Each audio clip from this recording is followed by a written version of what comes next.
नमस्कार, मैं हूं अनुपम कुमार और आप देख रहे हैं मिरर मीडिया का खास कार्यक्रम मिरर बुलेटिन। बात करेंगे तमाम बड़ी खबरों की, लेकिन उससे पहले एक नजर डालते हैं आज की सुर्खियों पर। देवघर में बाबा बैद्यनाथ के दरबार पहुंचे केंद्रीय मंत्री ललन सिंह, देश प्रदेश की खुशहाली की कामना।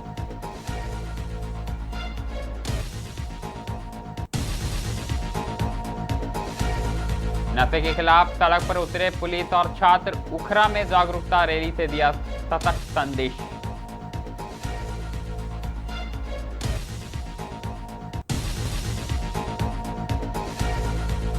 निर्जला एकादशी पर श्री श्याम बालाजी धाम में उमड़ा श्रद्धा का सैलाब, जयकारों से गूंजा परिसर।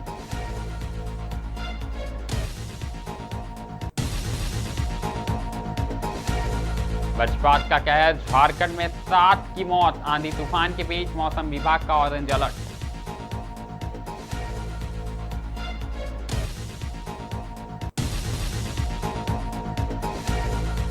नीट यूजी पुनर्परीक्षा की प्रोविजनल आंसर की जारी, 28 जून तक दर्ज करा सकेंगे आपत्ति।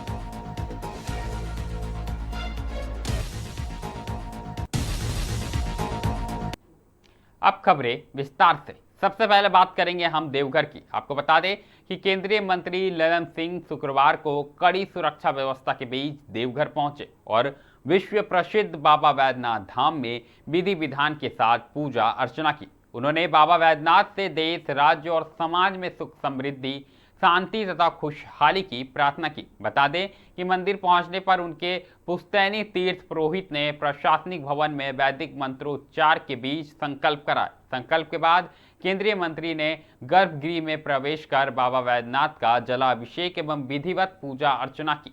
पूजा संपन्न होने के बाद उन्होंने मंदिर प्रांगण में आरती में भी भाग लिया और सभी के मंगलमय जीवन की कामना की। बता दें कि केंद्रीय मंत्री के आगमन को लेकर मंदिर परिसर में सुरक्षा के व्यापक इंतजाम देखे गए। पुलिस और सुरक्षा एजेंसियां पूरी तरह मुस्तैद रही, जिससे श्रद्धालुओं की आवाजाही भी सुचारू रूप से संचालित होती रही। इस अवसर पर उनके साथ पार्टी के पदाधिकारी और कार्यकर्ता भी मौजूद रहे।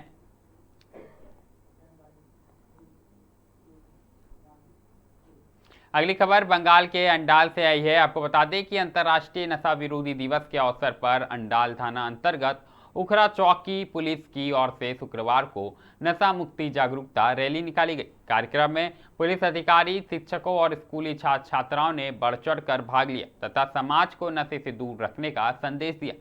रैली की शुरुआत उखरा स्थित कुंज बिहारी इंस्टीट्यूट से हुई। उखरा चौकी प्रभारी प्रीतम पाल के नेतृत्व में निकली रैली शहर के प्रमुख मार्गों से होकर गुजरी। इस दौरान छात्र छात्राओं ने हाथों में नशा विरोधी संदेश लिखी तख्तियां लेकर सभी को जागरूक करने का काम किया। साथ ही विभिन्न नारों के माध्यम से लोगों को नशे के दुष्परिणामों से अवगत कराया गया। बता दें कि रैली के दौरान पुलिस अधिकारियों ने कहा कि नशा व्यक्ति के जीवन के साथ साथ उसके परिवार और पूरे समाज को प्रभावित करता। युवाओं को समय रहते इसके दुष्परिणामों से अवगत कराना आवश्यक है ताकि वे स्वस्थ और जिम्मेदार नागरिक बन सके। उन्होंने कहा कि इस तरह के जागरूकता अभियान भविष्य की पीढ़ी को नशे जैसी सामाजिक बुराई से बचाने में महत्वपूर्ण भूमिका निभाती है।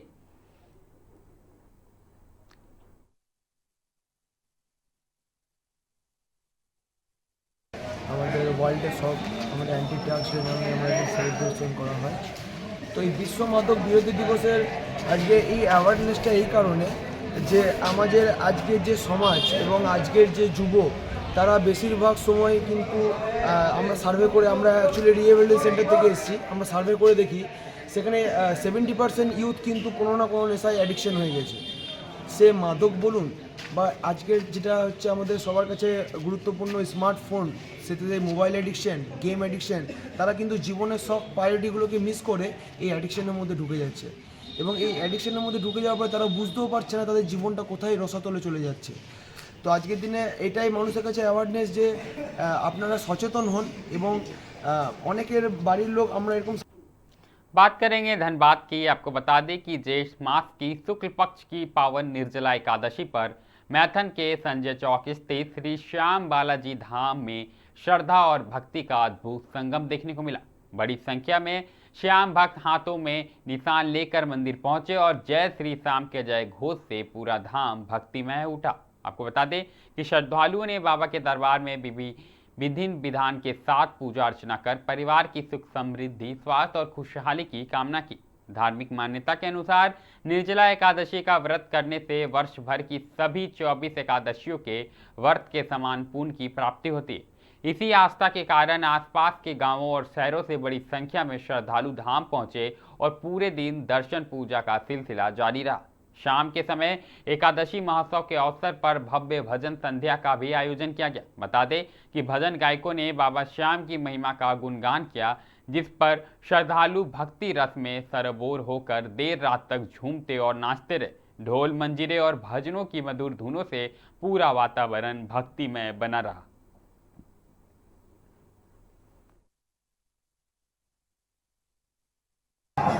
निर्जला एकादशी में सभी भक्तों को बाबा श्याम के दरबार में अपना हाजिरी लगा रहे हैं। ऐसे भी यह बालाजी धाम, श्याम बालाजी धाम जो है सभी देवताओं का वास है यहाँ पर, और यहाँ पूरे क्षेत्र सनातनी उमड़ पड़े हैं और दिने पर दिन इतना यहाँ भीड़ होते जा रहा है जब बाबा ही संभाल पाए भीड़ को। अगली खबर मौसम से संबंधित है। आपको बता दें कि झारखंड में मानसून के बीच आंधी, तूफान और आकाशीय बिजली का कहर लगातार जारी है। दरअसल गुरुवार को राज्य के अलग अलग जिलों में वज्रपात की घटनाओं से 7 लोगों की दर्दनाक मौत हो गई है, जबकि कई अन्य घायल बताए जा रहे हैं। अचानक बदले मौसम और तेज गर्जना के साथ हुई बारिश ने जनजीवन को भी प्रभावित किया। साफ तौर पर मौसम विभाग ने आगामी 24 घंटों के लिए राज्य के कई जिलों में येलो और ऑरेंज अलर्ट जारी किया। विभाग ने चेतावनी दी है कि इस दौरान तेज हवा, गरज चमक के साथ भारी बारिश और आकाशीय बिजली गिरने की आशंका बनी रहेगी। लोगों से खराब मौसम के दौरान खुले मैदान, पेड़ों के नीचे और जलाशयों के आसपास जाने से बचने की अपील की गई। बता दें कि प्रशासन ने सभी जिलों को सतर्क रहने, आपदा प्रबंधन टीमों को अलर्ट मोड पर रखने का निर्देश दिया। किसानों और ग्रामीण क्षेत्रों के लोगों से भी विशेष सावधानी बरतने तथा मौसम विभाग की चेतावनी का पालन करने की लगातार सलाह दी जा रही है।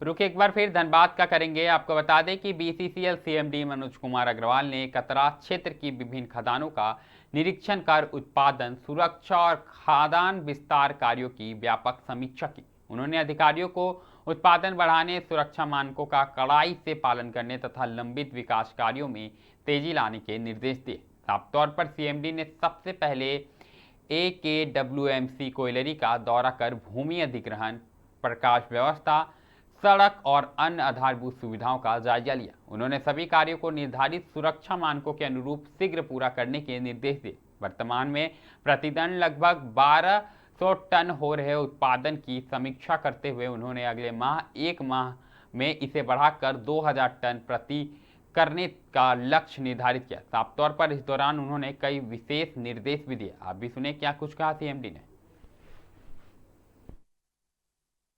30,000 कर्मचारी 24 घंटा 365 दिन रात दिन लगातार कार्य करते हैं। हम लोग तो कभी कभी आते हैं, हम लोग को तो सलाम करना चाहिए उन श्रमिकों को जो कि रात भर काम करते हैं। ये नियमित इंस्पेक्शन के दौरान मैं यहाँ आया था दिन में, इंस्पेक्शन करते करते अंधेरा हो गया। थोड़ा अंधेरा में भी लाइटिंग और सुरक्षा हमारे कर्मचारियों की, माइन की, फायरी एरिया की, ये सब देखने का और अंधेरा में पता चलता है। तो हमारे सारे यहाँ पर हेडक्वार्टर के GMs, HOD, एरिया GM, हमारे यहाँ पर आउटसोर्सिंग सलानपुर में हम लोग यहाँ खड़े हैं। इनके अनुभवी पुराने सेल में रहे हुए GM जो यहाँ का कार्य देखते हैं, और ये मैडम यहाँ की पार्षद, ये सब लोग एकत्रित हैं। और मुझे बड़ा अच्छा लग रहा है कि सलानपुर वाले क्षेत्र में अभी लाइट की कुछ और व्यवस्था बढ़ाएंगे ये लोग, और खदान इसका बड़ा ही अच्छा भविष्य है। MDO में है, 25 साल के लिए है, 25 मिलियन कोयला है। लगभग आने वाले दिनों में 14 लाख तक मैक्सिमम उत्पादन हर साल करेगा। अब इनसे आउटसोर्सिंग MDO कंपनी से भी यही कहना है, और अपने GM और इसे कि यहाँ के जो भी लोग आसपास में हैं, अगर किसी तरह से माइनिंग एक्टिविटी से कोई दिक्कत होती है तो सर्वप्रथम उनके इच्छानुसार, उनके संतुष्टि के अनुसार सुरक्षित क्षेत्र में उनको शिफ्ट कराना और साथ में आगे उनका ध्यान रखना ही हमारा कर्तव्य है, जिसके तरफ हमने अभी उनको इंस्ट्रक्शन दिया भी है। और हमारी सबसे अधिक प्राथमिकता BCCL के लोगों की सेफ्टी। अब रुक करेंगे शिक्षा जगत की ओर। आपको बता दें कि राष्ट्रीय परीक्षा एजेंसी यानी NTA ने नीट UG पुनर्परीक्षा की प्रोविजनल आंसर की जारी कर दी है।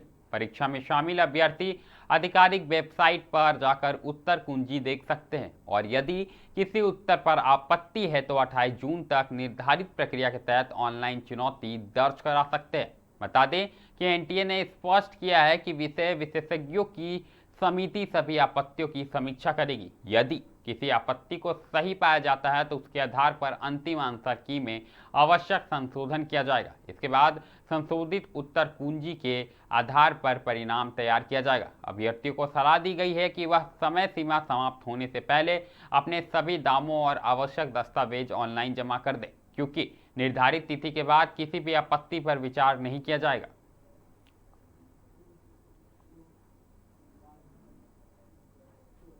अगली खबर अंतर्राष्ट्रीय जगत से आई है। आपको बता दें कि वेनेजुएला में आए भीषण भूकंप में मरने वालों की संख्या लगातार बढ़ती जा रही है। इसी बीच यह संख्या बढ़कर 188 हो गई है। बता दें कि राहत एवं बचाव दल मलबे में फंसे लोगों को निकालने के लिए दिन रात अभियान चला रहा है। अधिकारियों के अनुसार 1500 से अधिक लोग घायल हुए हैं, जबकि सैकड़ों लोगों के अब भी मलबे में दबे होने की आशंका है।